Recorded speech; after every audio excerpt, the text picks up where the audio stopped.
Units inside of Gaza. We've been there now for the past 2 months, constantly without coming out. We hear about people taking on, good deeds or extra or learning or praying for the soldiers or putting on tefillin for the soldiers.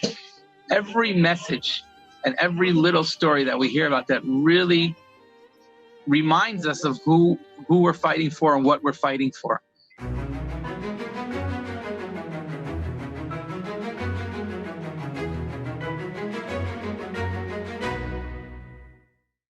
Welcome, everybody. This is Ordinary People with Extraordinary Stories. I'm Chana Weisberg, host of this podcast. And today I have a very special guest for you. I'm joined by Major Ezzy Morgenstern, straight from the battle in Israel. He is a member of the IDF. He's a major in the Army, and he's joining us in quite an impromptu interview straight from the battlefield to give us a little bit of a feeling of how are things going there. Thank you so much for joining us, Major Ezzy. Oh, my pleasure. Thanks for having me on. Can you tell us a little about where you're joining us from or what's going on there? Okay, I'm an officer in we're a combat engineering unit. We're attached to the Golani Brigade. Golani is probably one of the more famous units fighting this war. They took the highest amount of casualties. Right. As a common engineering unit, we do everything. We open obstacles, we open roads, bridges, and anything to do with explosives. So detonating explosives, disarming explosives, blowing up buildings, obstacles. And we have a special equipment unit, so D9s and tractors, armored D9s and tractors. It's all part of our unit. And our unit's inside of Gaza. We've been there now for the past 2 months, constantly without coming out. I'm more in the command post of the unit. What does that mean? More inland. Yeah. What does that mean, the command post? What would that entail? It's the forward command. It's basically a field command.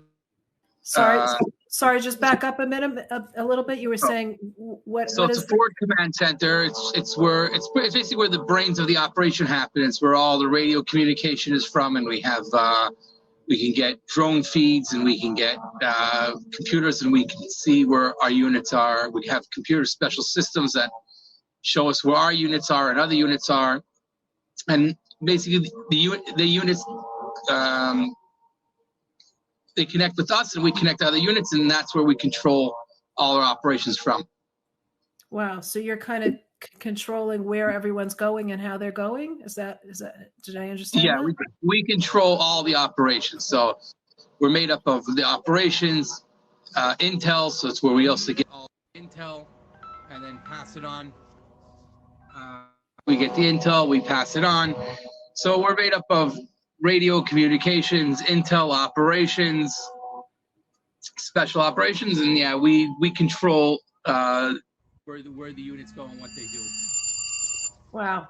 Okay, and we can hear there's a lot going on right now. Never a quiet moment. I have to find a quiet corner where I can try to speak, but somebody's always looking for me. Something's always happening. There's no night, there's no day. It's 24 hours a day. Wow. And I know that there's a drone that we were hearing a few minutes ago. So you're joining us there from the battlefield. What does it feel like? Like what is your mood? I can't even contemplate, so much is going on and we're in a life and death situation. How do you really have the courage to be there and to be fighting on behalf of us all? It's an interesting question. One of my main jobs, I'm the chaplain of the unit, and I have to deal with the younger soldiers who deal with a lot of mood swings and have better days and worse days, and depending how the operations are going and things that happen. So I find myself helping a lot of soldiers need to cope with what's going on, and sometimes I have to think to myself, how do I cope? It's not easy. There are hard days, there's easier days, there's a lot of stress, not sleeping, not eating proper meals. But I think the main thing is to stay focused on the mission, why we're here, what we're doing, and that's what gets us through it. Sometimes you have to just remove your emotions. It's got to work like a soldier's orders. We go forward, we move, and try to remove our feelings from it, as hard as it is or as difficult it is, but that's what keeps us going. So what words of inspiration would you give to boost the morale of some of your soldiers or the people underneath you? I have a lot of conversations with my soldiers, and a lot of them, some of them are scared. Some of them want to be doing more. They want to be inside the battle, and they're not inside the battle. And I usually try to ask them. I say, "Are you here for yourself, or are you here for all of Israel? Are you here for the army? Like, what's your motivation?" And they go, "Oh, I'm here to fight for all of the Jews and all of Israel." So I say, if that's the case, then you need to be ready to do. You need to be ready to do whatever you're asked to do. Don't think that you know what's right. There's a system, and whatever's right will come your way. Like you'll get the right mission. You'll do the right mission. You have to trust. You have to have faith. We have to understand that we're not fighting. We're fighting a spiritual war and a physical war. So there's a lot of bitachon, a lot of faith involved. And that's really it. If you come with a clear head and you understand why we're really here, it helps you cope with very stressful situations. So I know that you grew up as you are a Chabad Chassid. Can you tell us some of the teachings maybe that inspire you or that help you in moments when you would feel so low or you would feel so scared or so frightened or things are not going so well? Yeah, so as a Chassid, I always go back to the Rebbe's teachings.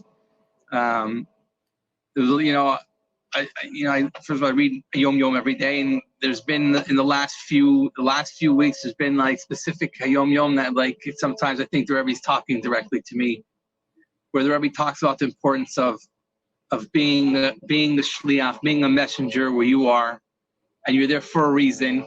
And whatever reason you're there, you have to.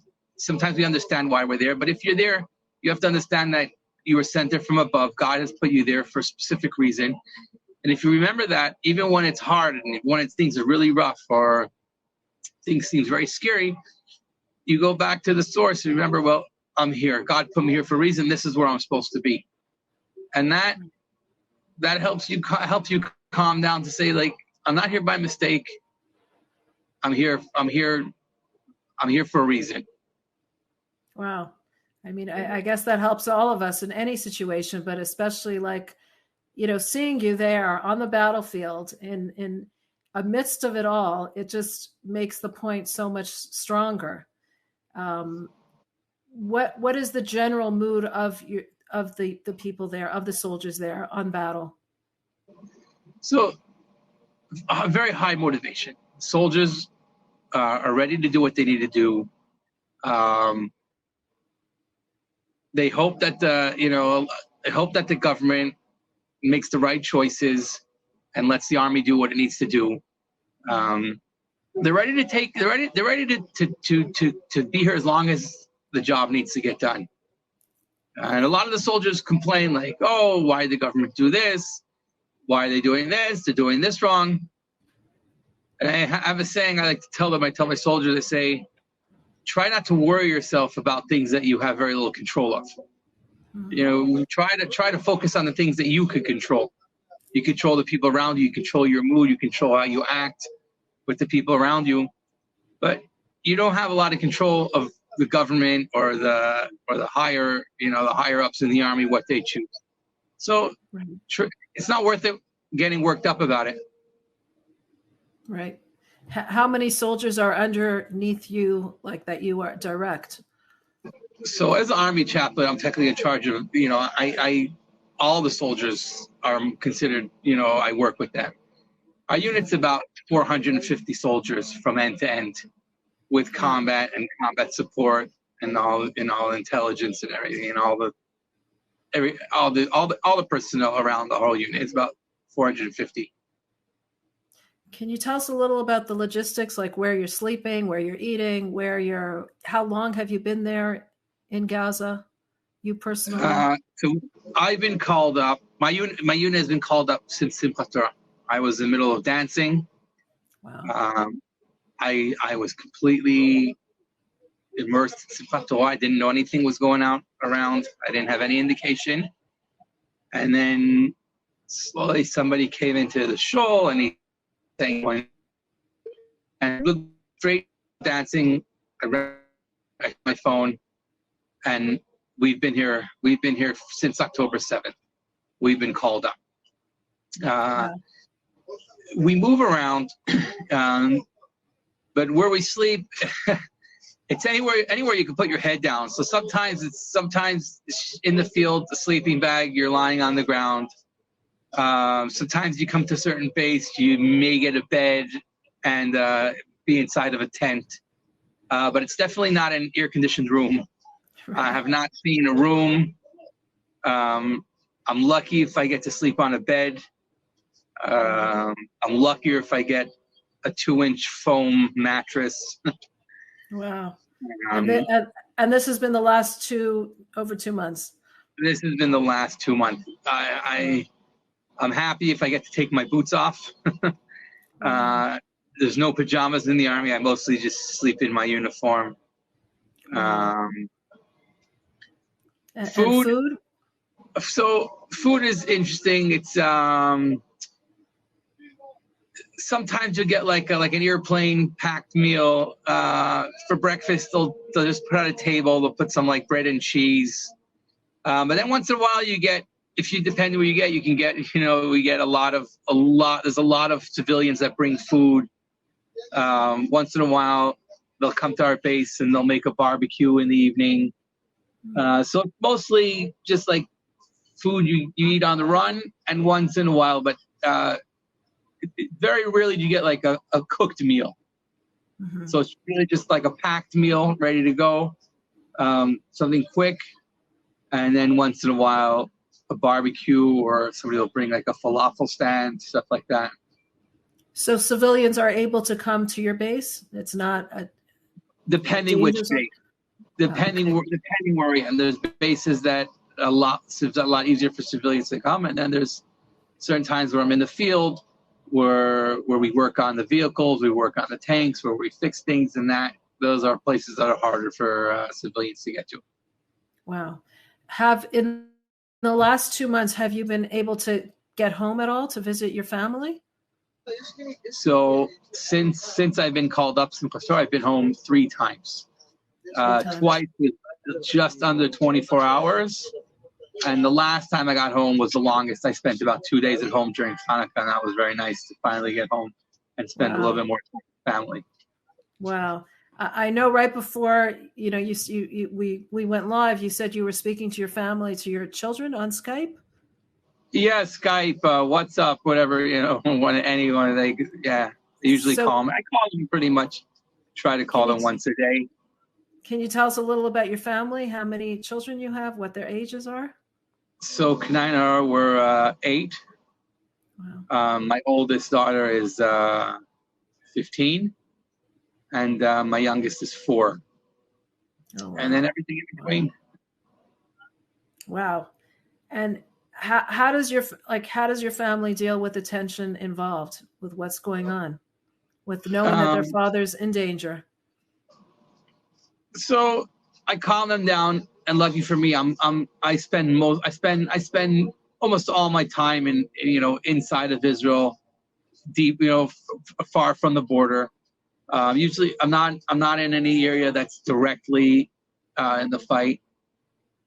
But I'm away, and it's 8 kids at home. So Baruch Hashem, my wife does a really, really amazing job. But I explained to the family, and the family knows that I'm helping my unit fight on the front lines, and they're helping the war, back home. And that's what's really incredible about this war, is that everybody understands that they need to do their part. So whether you're a soldier fighting on the front lines or Israeli civilian, everybody realized they need to do something. And for my family, they understand the importance that they're helping by letting their father be with the unit and do what I need to do. They're helping, they're doing their part in the war. I'm just trying to imagine what the goodbyes are like when you say, like, you were home for 24 hours or 2 days during Hanukkah. I'm wondering, what are the goodbyes like when you say goodbye to your family? Yeah, it's very hard. It's very hard every time saying goodbye. Again, I remember the first time saying goodbye to them on Simchas Torah, and then it was a lot of unknowns. Nobody knew what was really going on. But every time I come home, it's great being together. But when I have to go, it's a long goodbye. Sure. It's trying to find everybody and say goodbye to everybody. Yeah, it's emotional. I'm sure. I'm sure that there's also a strong unity amongst the soldiers on battle, the people that are in the army, in your battalion. There must be a strong comradeship. Can you tell us a little about that? Yeah, without a question. And being 450 soldiers, and I know pretty much all of them because my unique position. Wow. I really get to meet all the soldiers, and I really meet people from all walks of life. And here in the Army, people don't judge you by how you are on the outside or how religious you are or what your political views are. That's it. We're just soldiers. We're soldiers. We're next to each other. We're all in the same fate. We're doing the same thing together. And you really, really see the unity. You really see, you really understand that, we're really not that different. We're a lot more similar than we are different. And when you get into a situation, that we're closing in almost 2.5 months, almost 3 months together, away from our families, push yourself to the hardest limit, you really understand what it means unity, and you really understand, what it means to focus on what's important and not just some superficial external points of every person. Right. Very true. And what is that point that you're focusing on? Like, what is it that it seems like there's a tremendous awakening, or at least this is what we're hearing here, towards doing more mitzvot, towards brotherhood, towards Am Yisrael Chai, the Jewish people are alive. Like, what are you seeing there on the battlefront? So everybody connects to something different, but the main point was on October 7th when Hamas came over the border, they didn't ask anybody what their observance level was. They didn't ask anybody what their political opinion was. They didn't ask anybody, do you believe in a one-state solution, two-state solution, or anything like that. They looked at you as a Jew, and that was it. And if that's how they looked at us, people say, well, then that's what we are. We're all in the same boat together. And you really see awakening. People are a lot more open to Torah, to mitzvahs. It's amazing how many soldiers are walking around with tzitzis. I have boxes and boxes of tzitzis. I've given out hundreds and hundreds of tzitzis. And it's very funny because you usually see somebody wearing tzitzis openly walking around with a tzitzit out. You're like, oh well, this person's religious, but you see everybody just walking around with tzitzis, like the new style in the army. And what do you attribute that to? Why do you think that is? People have an awakening. Like I said, they looked at us, you're Jewish, you have one Torah, one God. So, and that's who we are. Right. We might as well just wear it proudly. Right. Wow. Do you have any feeling about how long the war might last? Yeah. I don't even think the top generals know. No, right. Right. Yeah. I'm wondering if you have any comments on, lately we've been hearing a lot about the friendly fire. What are your thoughts about that? People being killed through friendly fire? It happens in every war, and it's a sad fact of war. And especially when you're not fighting a proper army. You're not fighting, you're fighting in their home front. You're fighting in their territory, very, very close quarters. I see the videos. I see the pictures. You never know where people are coming out. It's a small area where a lot of units are in. There's a lot of human error involved, and it hurts. It's very sad. And the Army goes through a lot to not even let the soldiers, even if the Army knows that somebody was killed through friendly fire.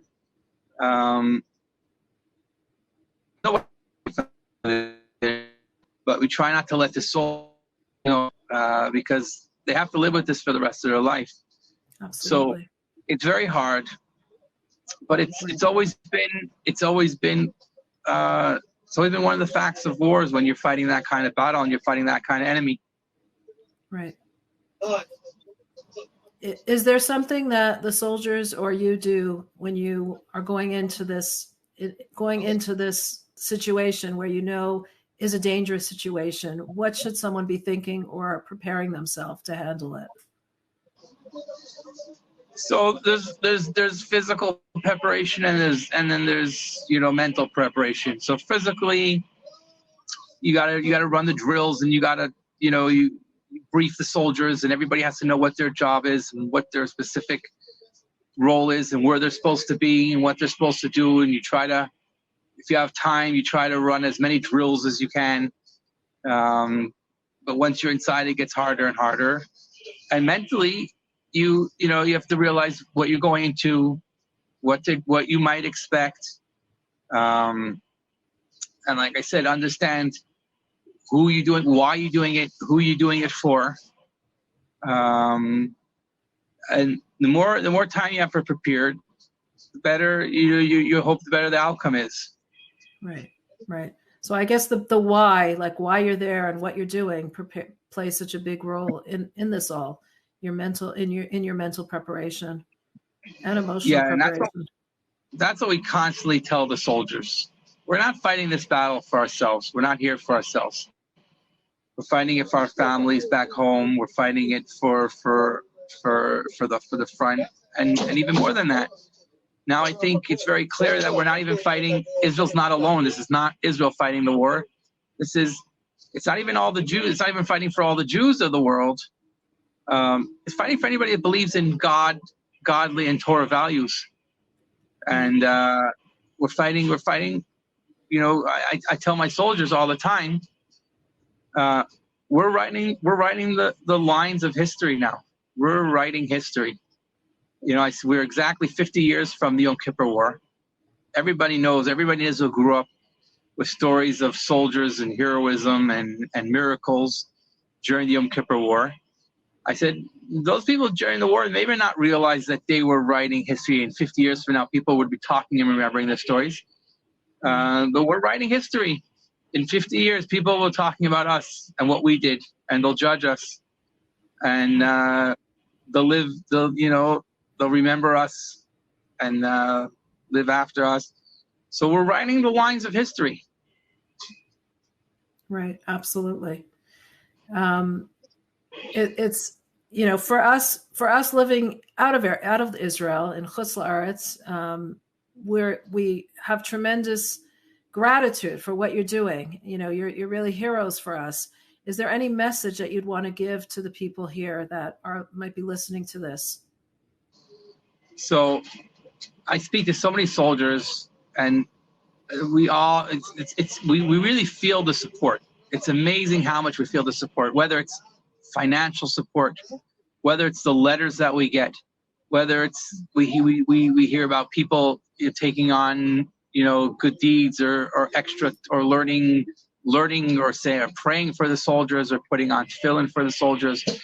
Every message and every little story that we hear about that really reminds us of who we're fighting for and what we're fighting for. And it's since the start of this war, it's been amazing the feedback that we get from around the world, and it really, really, really means a lot. So you might think, well, what does it make a difference if I do an extra prayer? I'm so far away, but we feel it. We really feel it, and it means a lot to us, and it really helps us keep fighting. Wow, beautiful. Wow, really beautiful. Is there any story that you can share with us, or episode that you can share with us that might give us some strength, or that might give us some encouragement? So, sometimes the miracles are so common around here. We might not even realize that they're happening. But it's daily that stories come in, and it's whether, I saw somebody with a pair of tzitzis that stopped a piece of shrapnel.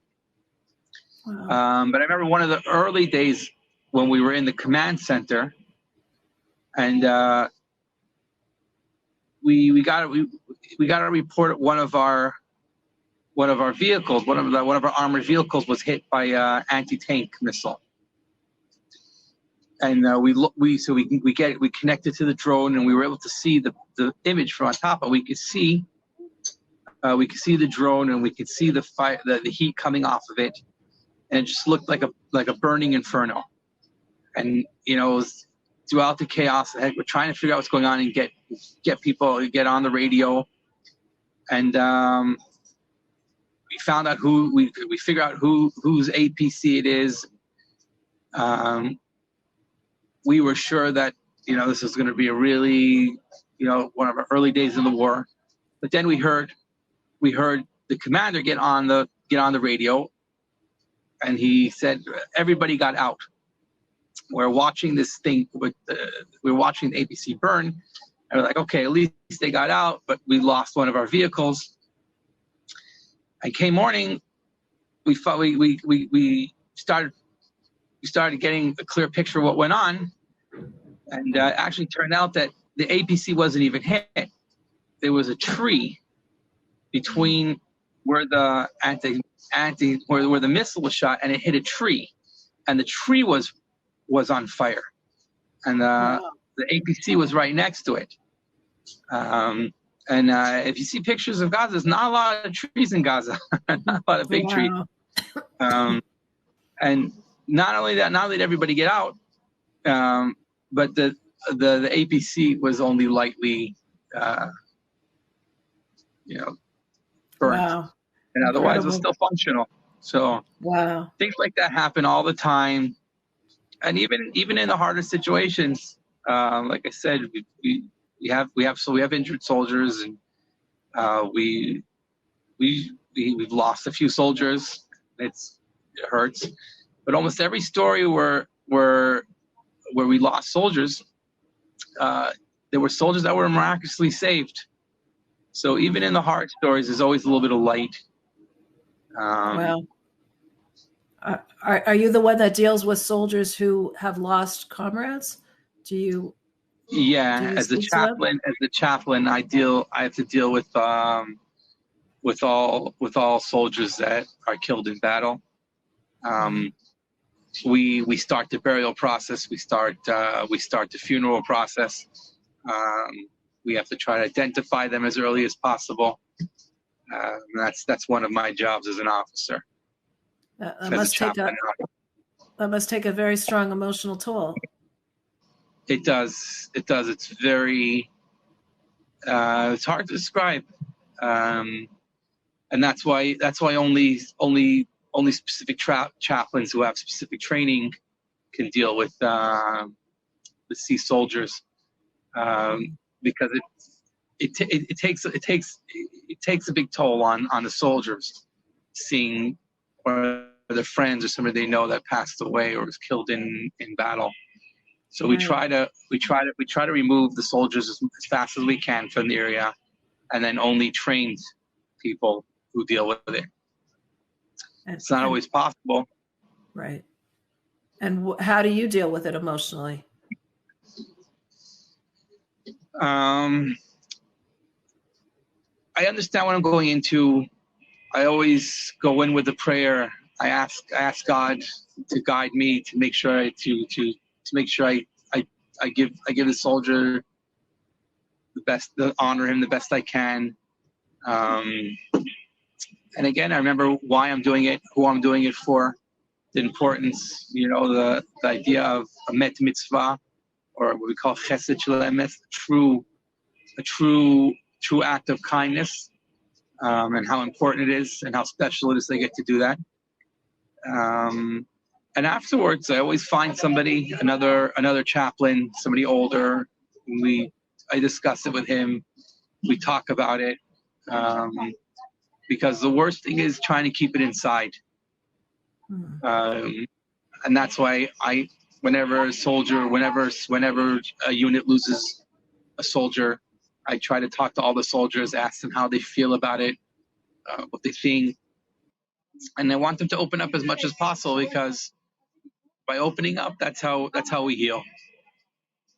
You know, it strikes me that you're there because you're defending all of the Jewish people, because we're all brothers and sisters, and yet, you know, there's this bond so strong for all the commanders that are on the battlefield, that you really feel that tangible brotherhood so strongly, because you're there for one another and you're just protecting one another. Yeah, it's amazing. It's amazing how selfless people come, selfless how people come, and how much people give up for their friends, how far they'll go for them, because they know that their friends will do the same thing for them. Wow. And that's, I guess, it's brought out, and only a war can really bring that out, you know, that closeness and that selflessness. It definitely magnifies it, you know, very strongly. Right. Wow. How long have you been in the Army? I joined the Army in March 2004. Wow. I served 4 years. I served first as a soldier and then as a commissioned officer. And I served 4 years in the regular Army. And since about 2008, I've been a reservist. Wow. Switched several jobs. I moved. Yeah, you don't have any Israeli accent, so you're obviously not from Israel. No, I was born in Morristown, New Jersey.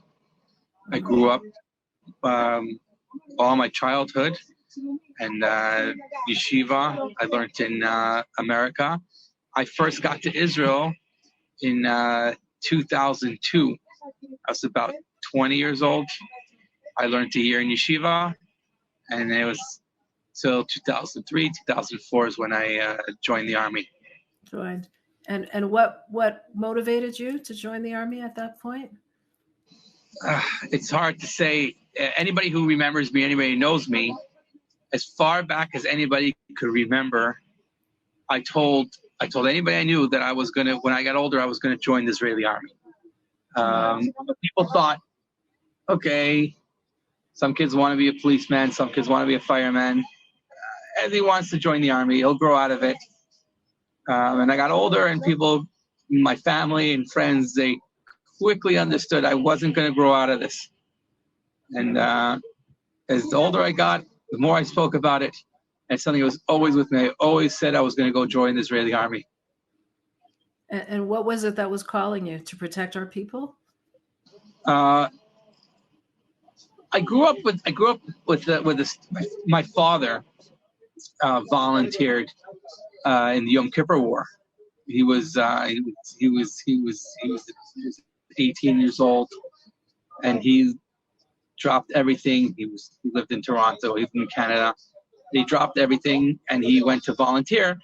Back then, you couldn't just come to the Army. You couldn't just come to Israel and go to the Army. But he worked on the kibbutz, and he switched with soldiers so they can go to the front lines. And he spent a year in Israel during and after the Yom Kippur War. And I always remember that story.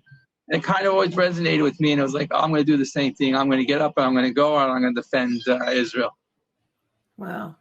What bravery. Incredible.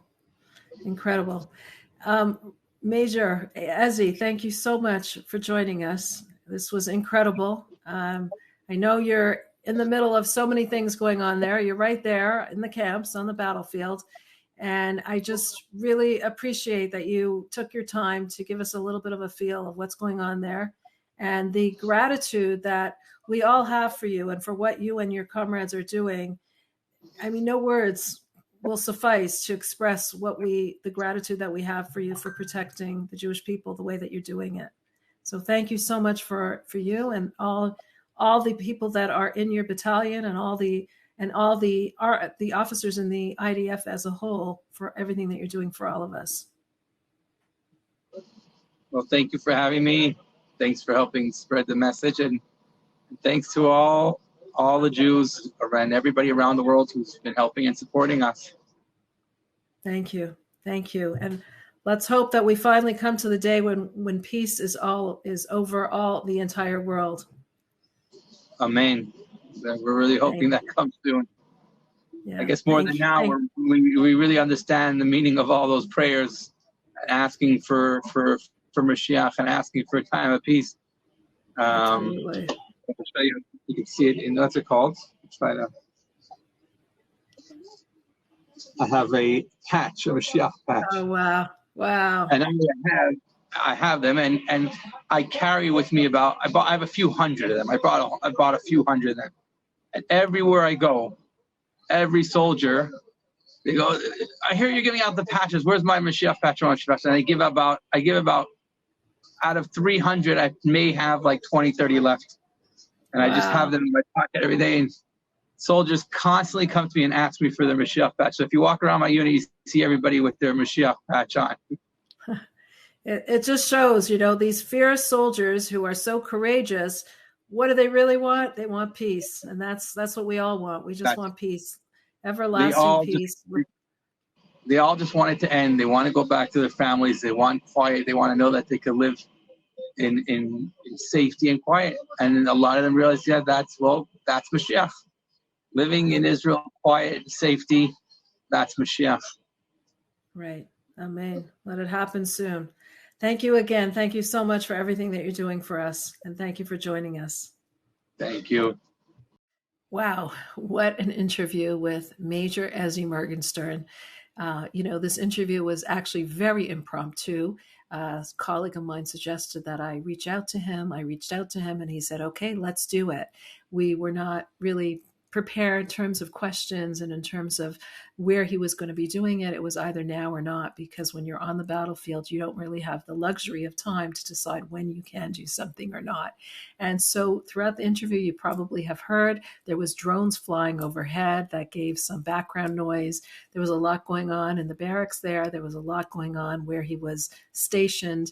And of course, he couldn't divulge all the information of where he was at, but you get a feel of really being in the midst of it all right there on the battlefield from the surrounding pictures and from what he was speaking to us about.